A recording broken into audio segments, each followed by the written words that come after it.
is going on, all you YouTubers? This is the Club of the Man 1993, and I am here live this Wednesday night for my live review of AEW Dynamite from the October 21st, 2020 edition. It took place once again at Daly's Place in Jacksonville, Florida, where we have 2 episodes of Dynamite remaining after tonight, leading up to the next pay-per-view, Full Gear, which of course had a big match announced tonight, made official for the show that I can't wait! And even, of course, the world title match was announced as well. And the build to another match, which I'm going to say this number one contenders eliminator tournament for the AEW World Championship. I'm pretty sure that's going to culminate. I thought first the winner of that tournament was going to face Moxley at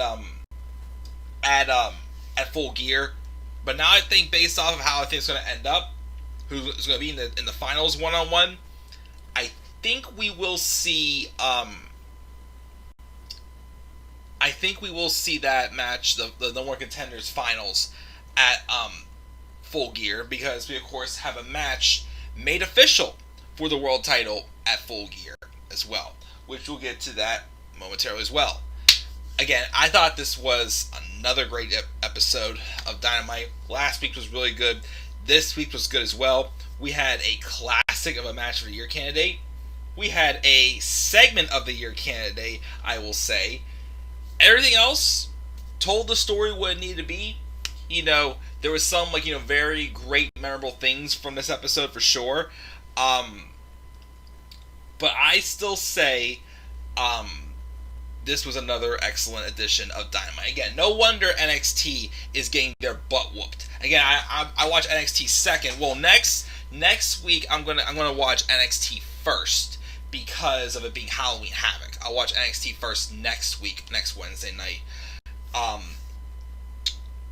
But again, this just continues to show why why AEW to me is kicking kicking NXT's butt. And again, when I put the polls up on Twitter, I don't think anybody even voted on my NXT grade at all. Let me see here. Let me check that again, because I of course made an update to a thing there. Yeah. Right now, there's 11 votes on my AEW Dynamite poll. No votes on my NXT poll. Again, it's just a shame. Again, it's just there's no point to it.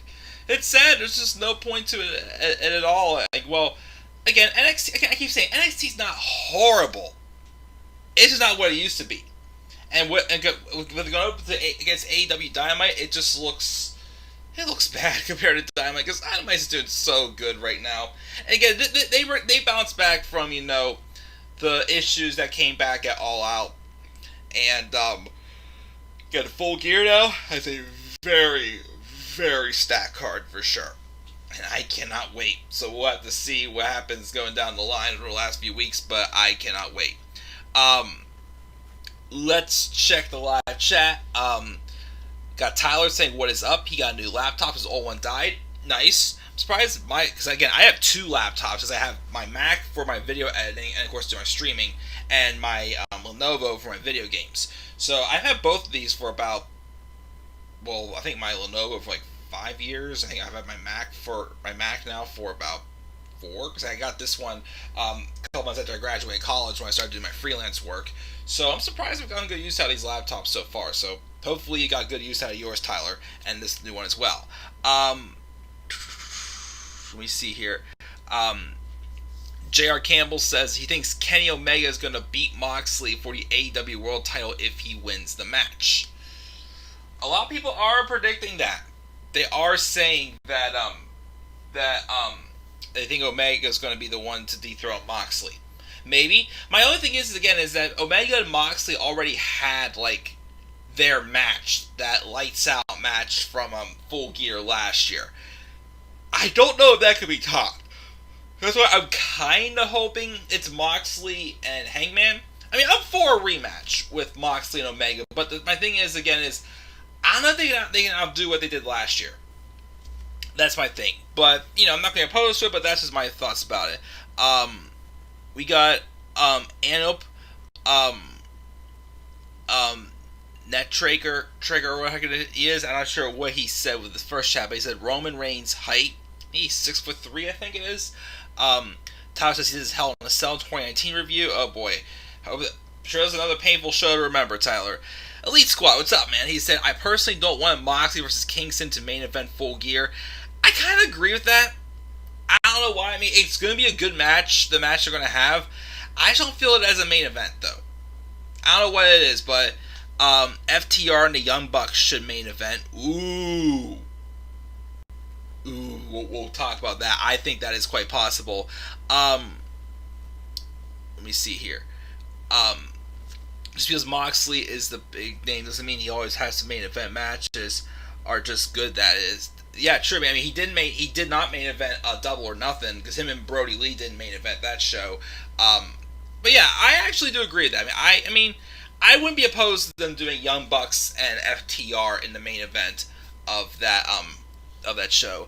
Jared Campbell, at least AEW, they're actually giving you a box leading the world title from El Champions link. If drinking in, man, I'm not sure. Jared gonna rematch? He should, but I don't think he's gonna be getting it anytime soon. Maybe, who knows? Especially with what he did tonight. Oh my gosh, that was awesome. We'll get into that segment later on, but of course, let's get rolling here. Because again, I want to talk about the show.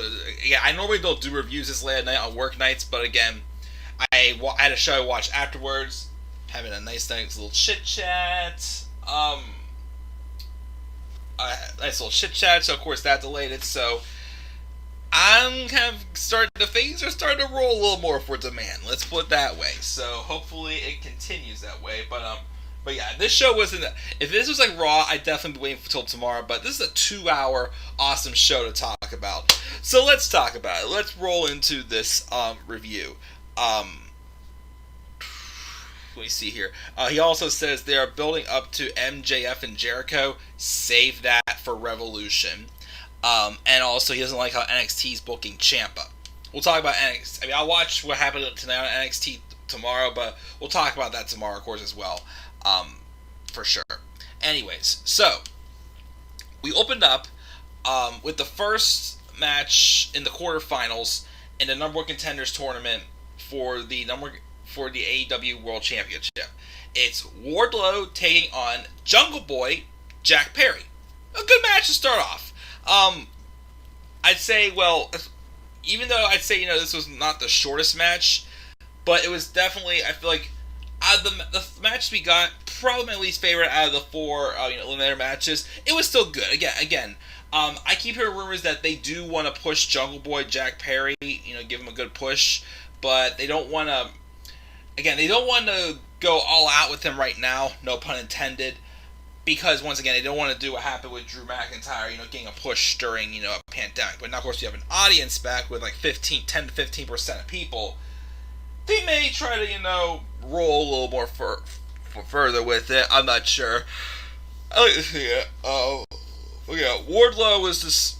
I mean, Wardlow's fine, but to me, he still feel like he hasn't found his niche by himself yet. He's still just, even though he hasn't really been around MJF recently too much, he's still kind of MJF's bodyguards. I'm kind of waiting for them to, actually book him a little more seriously, and I'll just be just like a backup plan for somebody. So that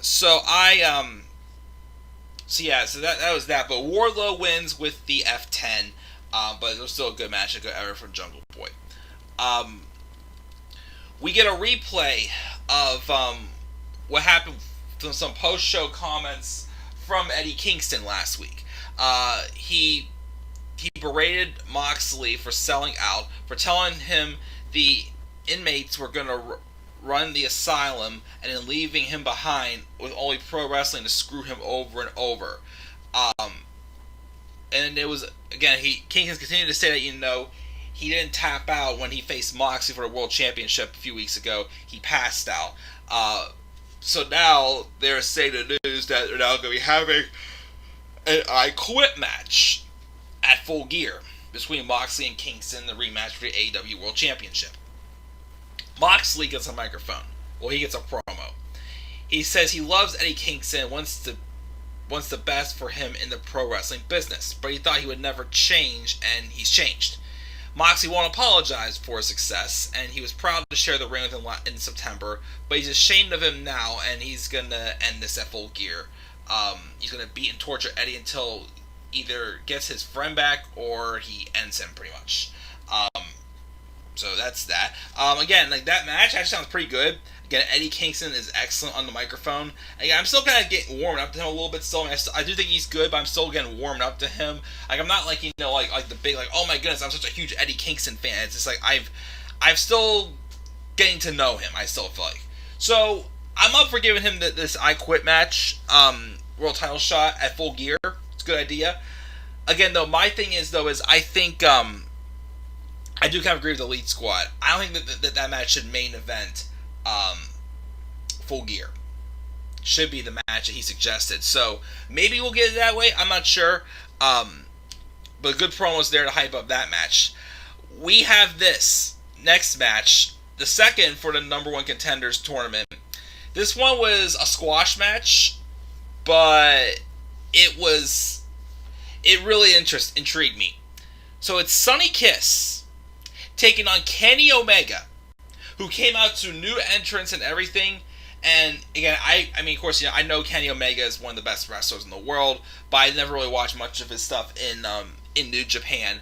But obviously, a lot of people have been saying lately, since Kenny Omega's teasing a heel turn, they want to see the cleaner.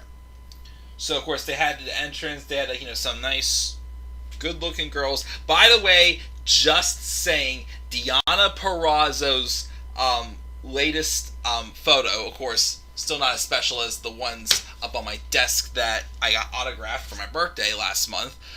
It's already been a month since my birthday. Wow. It'll be the case tomorrow.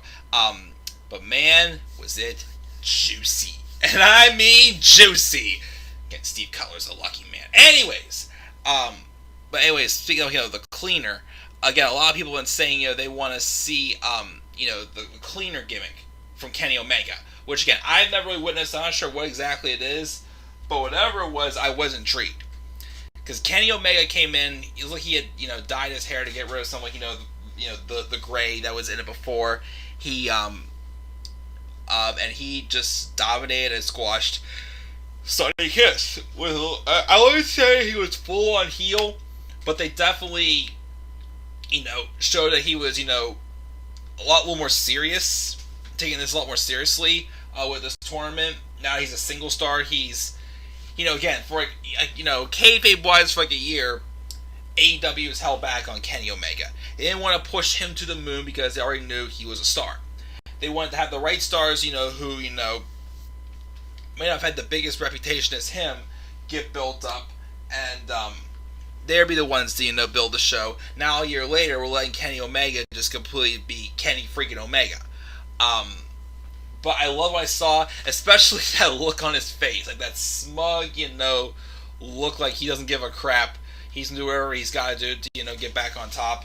And of course, I love that expression on his face so much after he gets the pinfall victory that I actually made it the latest cover photo of the many faces of the man's cover. As we see him with just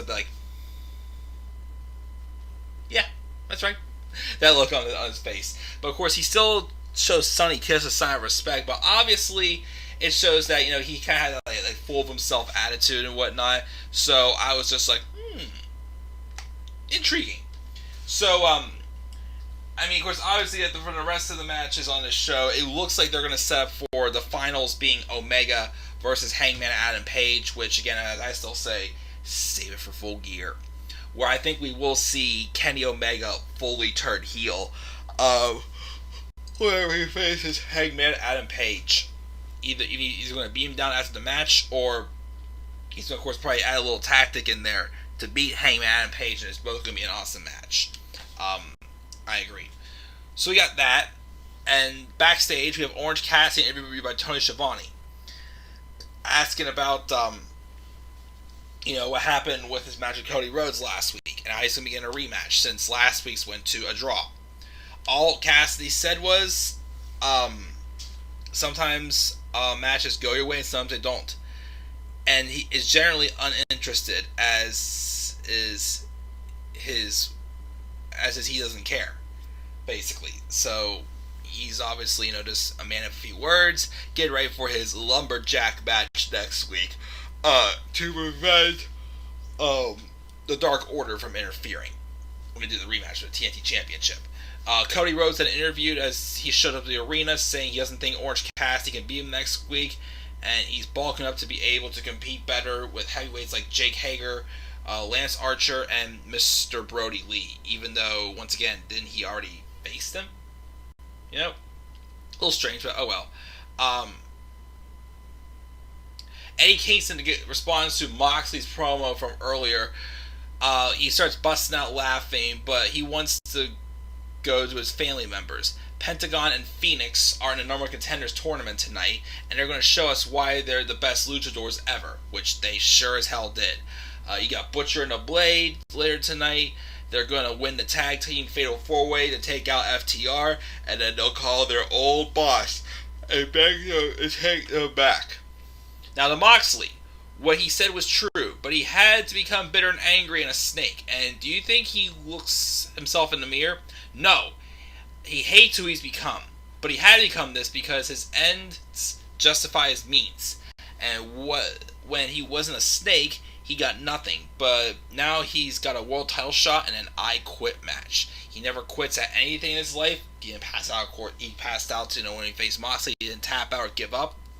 He's not going to quit at Full Gear. Moxley's going to have to go to a deep, dark place, and Eddie lives in that place for sure. So, mind games could bring out more malicious side of Moxley, maybe. Let's wait and see. Then we got our match of the night. Again, this match with Rey Fenix and, formerly Pentagon Jr., now he's Penta L0M. This was an awesome match. Again, two tag team partners, two of the best luchadors in the world for sure. Just doing some fancy maneuvers, rolls through an ankle lock, back and forth action there, trading chops. I think at one point, Penta L0M goes for a chop. Ray ducks out of the way, and he chops onto the post to hurt him. Phoenix off the top with a double jump tornillo, back inside a rope walk. And then we were trading more kicks. Pentagon Jr. hit a sling blade, wasn't enough. A big Frankensteiner wasn't enough either. Super kick wasn't enough either. Penta went face first into the turnbuckles. And then there was a springboard Spanish fly off the top rope. That wasn't enough. I think there was a point in the match also where Phoenix landed on his neck, which was a little scary, but he was okay. But it was just amazing, great back and forth luchador match with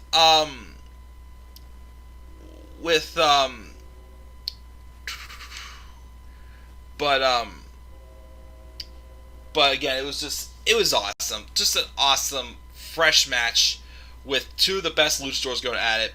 Again, I thought this was a match of the year candidate. It was that great. It was awesome. Rey Fenix finally wins with a flip pile driver, and again, it was awesome. We also had another good match between Hangman Adam Page and Colt Cabana. Not too bad. I didn't realize Colt Cabana had been undefeated in singles competition though since he joined the Dark Order, which is good. Hangman Adam Page before this match only had 3 singles matches this year. He was 3-0 in all of them. So undefeated in singles competition here. Cool. Some good back and forth action. Dark Order was there in Colt Cabana's corner. Didn't really get involved though. But Hangman Adam Page wins with the buckshot. And of course, since Mr. Brody Lee was not out there, Dark Order wasn't able to be intimidated by him, and they were able to help Colt Cabana out. We get a Sammy Guevara vignette. We're told that we're going to get a Elite Deletion match. I guess it might be similar to the Ultimate Deletion, but an Elite Deletion match at Full Gear. Again, maybe similar to Ultimate Deletion. Who knows?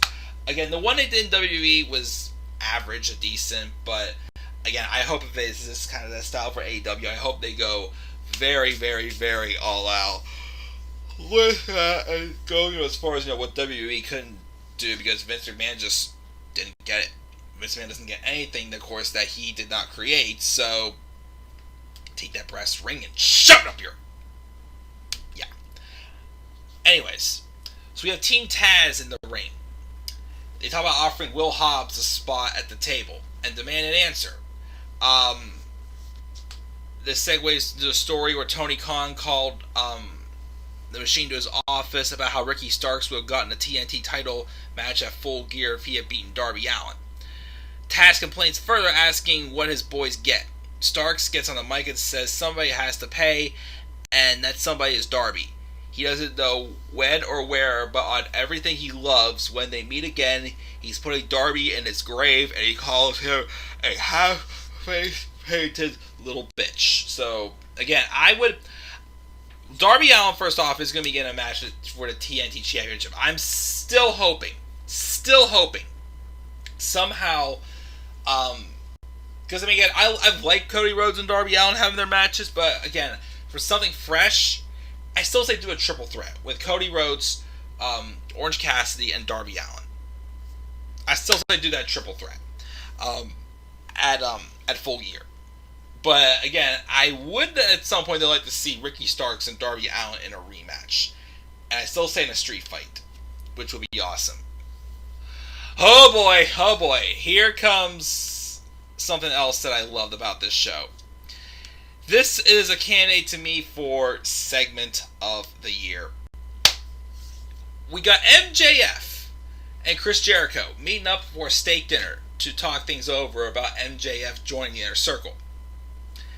First starts off with the waitress named Velma. Of course, he said MJF was saying Thelma. Jericho started him saying Velma. So first, MJF wants his steak, well done, baked potato, on the side. Jericho orders the same thing, but has his medium rare. But then MJF changed it to medium. Jericho changed it to medium rare. MJF turns up his to rare, and then Jericho wants his extra blue, bloody rare, as he says. So finally the waitress is like, okay, whatever, and walks away. Jericho's like, what are we doing here? And MJF wants to cut through the bull. They're the two biggest stars in wrestling, they are, and they should be working together. Jericho says the ratings ruler sucks and has as much a chance of getting over as Orange Cassidy, a name which MJF says at the same time, as they both agree that, Orange Cassidy's a joke, but they both start laughing. So I'm like, okay, they were teasing, some tension, but then they laugh about it again. Again, like I said, this has to go on till Revolution. Again, don't just do the match at Full Gear. Actually have MJF join the Inner Circle, which they're going to have a town hall meeting next week with the Inner Circle to see if MJF should join. But then we have this, musical segment here where a curtain opens up and they start dancing, singing about how close they are. They start dancing with these girls who my mom thought weren't wearing any pants, which was priceless. And then they finished up and again, and I'm just like, that was Jericho on Broadway. The performance of Jericho. Beg for an encore, man! But that's they finish. They go back to their seats, and they're both disgusted by their steaks. They got them rare and very rare, whatever the heck they want to call it. But again, it was priceless. Again, I just love the chemistry these two have with each other. Again, it's even a step up with what they could have done with Chris Jericho and Kevin Owens. But of course, they're doing it with MJF and Chris Jericho. They get along so good. They're best friends, but eventually one's going to turn on the other, hoping it's MJF turning on Jericho. I think MJF has no reason to turn face at all anytime soon. But it was priceless, and I loved it. It just brought out the best in both of them and their humor. They're heels that you can actually bring out comedy. Jericho can make heel comedy work, but it's not meant for everybody, of course. But of course, I feel like some people like MJF, MJF think could be funny by himself as well, can benefit from having comedy if you were a guy like Jericho, I feel like. But that was awesome. Dr. Britt Baker defeated Kylan King with the lockjaw. She continues her way back. And go, of course, go to matches for Full Gear. We get a video package of Darby Allin hanging with Steve-O, which Darby gets in the body bag and rolls himself down a half pipe, which, what else are you going to do when you're hanging out with Steve-O?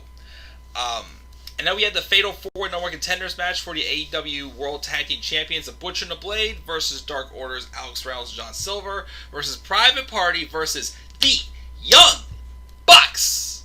Fun match. But of course, who gets the win? Young Bucks with a victory roll on one of the Private Party members, and they become number one contenders, and we're finally getting that dream match at Full Gear, FTR and the Young Bucks. Again, with how anticipated this match is, that should be the main event. Again, Eddie Kingston and Dean Ambrose, Dean Ambrose no longer exists. It's now Jon Moxley. Kingston and Moxley, it's going to be an excellent match. I'm still pulling for that tag match to main event the show. Afterwards, though, FTR come to the ring to toast. The Bucks slap the beers out of their hands, but then a masked man who ends up being Tully Blanchard comes in and helps FTR out within the spike pile driver, and they beat down Matt and wrap the chair around his leg and have Hellraiser as well, as they stand tall over the Young Bucks. And of course, Nick was bleeding from the nose, and then Matt was basically hurt as they succeeded. And that's how we went off the air. Again, I cannot wait. Again, fun main event. Cannot wait for that match at Full Gear. Again, that needs to main event the show. The tag title match with FTR and the Young Bucks. Long in coming, long overdue hype, dream match for ages, and it's taking place on the correct brand as well. So that needs the main event Full Gear for sure. And that's going to do it, guys. The Twitter polls. Again, nobody's voted for NXT. What grade would you give AEW tonight? 11 votes, 63.6% said A, 27.3% said B, nobody said C, one person said D or lower. What kind of Grinch are you? Just kidding. Again, I gave it an A. Awesome show. I mean, we had a match of the year candidate, a segment of the year candidate, everything else did its job telling the stories. We had great matches set up. It's awesome. Live chat before you go off the air here. Let me see here. Tyler says he gave a 5 out of 10 for Hell in a Cell last year. I did not watch NXT yet, Elite Squad. I'll have to watch tomorrow. Where has the NWA Women's Champion Thunder Rosa up? I'm not seeing her since she fought the girl Yoshida. She was in a tag match recently, and she did defend a title on AEW. Can't remember when, though. Oh, yeah. Kenny Omega and Rey Fenix will be awesome. Hangman Adam Page and Wardlow will be good, but Phoenix and Omega, that's going to be an awesome match for sure. I miss Pac in AEW. Where has he been? I have no idea. I hope he's back soon. I think he's been around since his match with Orange Cassidy at Revolution, I think. Allie joined Eddie Kingston's team and turned on QT Marshall on AEW Dark. I did not know that. Heard the Undertaker is going to return at Survivor Series only to cut a promo or maybe go face-to-face with the Fiend. Oh gosh, don't bury the Fiend to the Undertaker. I'm for the Undertaker appearing because that's his 30-year anniversary, but still, I just don't think he should be wrestling more, and especially don't be feeding the Fiend to him again. Eddie Kingston is great on the mic and being used well, but he doesn't look like a main eventer or a great wrestler. He's just decent in the ring. Cleaner is coming back, and yeah, Deonna Purrazzo's booty pic that she posted was, oh yes, it was hot. Again, I'll be honest, up here turns me on more than down here, I'll be honest, but dang, I'm like, that is juicy, Steve Cutler, you lucky son of a... My friend texted me and he's like, make sure to see Deonna's newest photo, you'll love it, and sure enough, I did. Oh, I really loved it. Anyway, sorry, before I get too into it, have you ever watched Impact Wrestling because of the Good Brothers or an Impact? I just haven't really had the time to watch Impact. I kind of wish I could, but again, it's just, I already watched enough wrestling, but I thought you watched Impact Wrestling because Deonna Purrazzo. Again, I became a fan of Deonna from the Mae Young Classic. Again, I wish WWE would have booked her better in NXT, but didn't work out. But I definitely, if I ever get a chance to check it out, I definitely want to see Deonna's doing in the ring, especially since she sent me photographs for my birthday. You make me laugh ever since my friend. That's why I watch your show and never and exactly. And I love it when you talk about WWE. Well, awesome. Thank you. Vince does not care. He does not know. He's going to catch some sleep. Nice. Nice. Thank you for that as well. Goldberg versus Roman Reigns rumored to happen at the Royal Rumble. I'm fine with it. Again, Roman's being booked fine with the way he is now. If he beats Goldberg as the character he is now, I'm fine with it. Like, whatever. He has the belt on him. It's not like he's going to take away from something else anyways, so I'm cool with it this time. I didn't like how they booked it for WrestleMania, but I'm fine with that. Vince should be the laughing stock. I mean, Vince is back and laughs at Retribution. It's a stupid name. I'm supposed she didn't make fun of Mirror's name of WWE. I'm surprised wherever Becky meant there. Yeah, he is a laughing stock. Why are we getting Darby versus Cody? I would have wanted to see a number one contenders match. We could have seen that, yeah, but like I said, I still think they should do Cody Rhodes, Darby Allin, and Orange Cassidy for the TNT title. MJF and Jericho Center was gold for sure. Anytime Brian's on WWE TV, it must be because he cuts promos. Any person you put in the ring against the ring, he kicks their ass for sure. Jericho can do one hell of a job in the ring, on a microphone, at the announce table, and singing, man. Oh, for sure. Yeah, Jericho only makes heel comedy right. Really good main event. 3 years in the making. It has to main event. Yes. Again, I think I do agree. FTR and Young Bucks should main event Full Gear. Cody vs. Orange Cassidy is happening again next week. Yeah, in the Lumberjack match, but I wanted to somehow set up for that triple threat match with Cody, Darby, and Orange. But oh wow, it's already midnight. So guys, thank you for joining me for this review of Dynamite. Excellent show. Again, I will watch NXT tomorrow night. Next week I'll watch NXT first since Halloween Havoc is coming. But yeah, I gave tonight's show an A. A for AEW Dynamite tonight. Awesome show. 2 more shows left until we get the Full Gear. So guys, it's midnight. I'm gonna take a shower and go to bed. I'm tired. I'm still adjusting to get back on track with work since I was off all week last week. Get up at 7 o'clock is not easy right now, guys. So, that's that. But what were your thoughts, of course, on AEW Dynamite tonight? Again, I gave it an A. What were your thoughts on the match with Phoenix and Pentagon Jr.? What about the dinner segment with Jericho and MJF and the Jericho going Broadway? And of course, do you think the Young Bucks and FTR should main event Full Gear? Again, leave your thoughts down in the comment section below. Slap a like on the video and subscribe or comment to my channel. Follow me on Twitter at DemandAir93. Until then, guys, I'm checking out. Have a great rest of your night. I'll see you guys all tomorrow for my NXT review. Peace out, everybody.